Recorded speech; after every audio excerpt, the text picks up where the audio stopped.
Imagine this. The year 73 BC, Rome is the most powerful state in the Mediterranean. Its legions are considered invincible, and at this very moment, one man, a simple slave, nearly brings the entire Roman Republic to its knees. His name was Spartacus. Today we are going to explore one of the most incredible stories of antiquity, a rebellion that almost buried Rome. Let us start with the main question: who was Spartacus?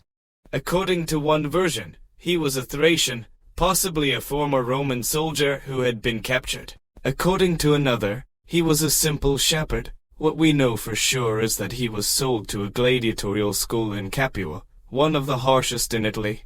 In Rome, gladiators were not just fighters, they were men condemned to death, forced to kill each other for the entertainment of the crowd. Their lives were worth less than that of a good horse. In 73 BC, about 200 gladiators were training at the school of Lentulus Batiatus.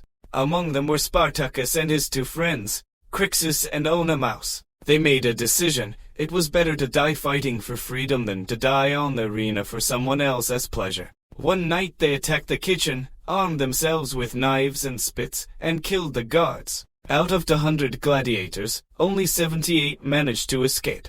But those 78 men changed history. They climbed Mount Vesuvius.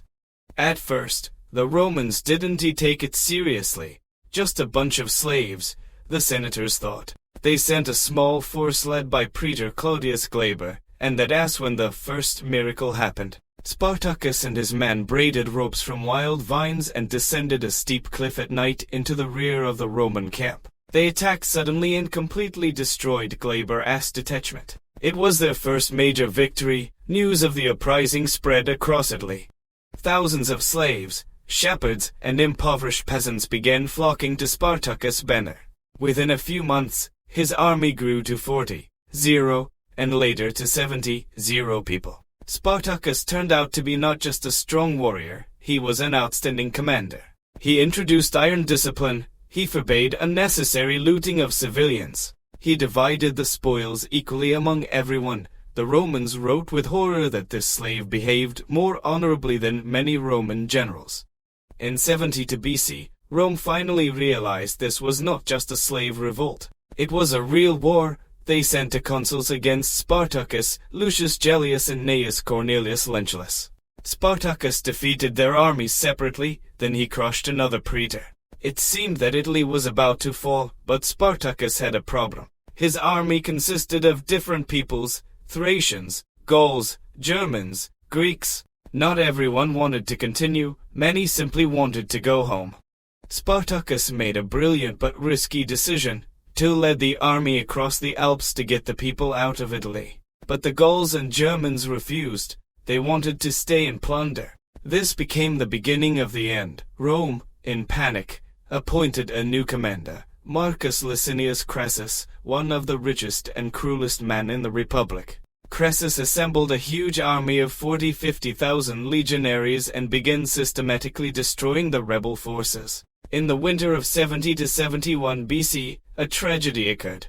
A detachment of Gauls and Germans under Crixus separated from the main army and was completely destroyed by Crassus. Spartacus continued to fight. In one of the last battles, he lost his horse. He then killed his own horse with his sword, saying, "If we win, there will be many horses. If we lose, I won't need him." The final battle took place in the spring of 71 BC in Lucania. Spartacus' army was trapped between Crassus' forces and the legions of Pompey who had arrived. Spartacus broke through almost to Crassus himself. According to legend, he killed the centurions before he fell. His body was never found among the thousands of dead. After the defeat, Crassus carried out a monstrous punishment. More than 6,000 captured rebels were crucified along the Appian Way from Rome to Capua. It became one of the most terrible warnings in history. But the story of Spartacus did not end with his death. He became a symbol of the struggle for freedom for thousands of years. His name inspired slave revolts, revolutionaries, and fighters for human rights. Karl Marx called him the real proletarian. Howard Fest wrote a famous novel about him. Stanley Kubrick made the legendary film. Spartacus proved one simple but terrifying truth for Rome: Even the most powerful regime can be brought to its knees if people are willing to fight for freedom. Rome won, but it was never the same again. After Spartacus' uprising, the Romans began to control their slaves much more harshly, and the fear of new rebellions remained forever. One gladiator, one desperate attempt, and an empire that was almost destroyed. This is the real story of Spartacus.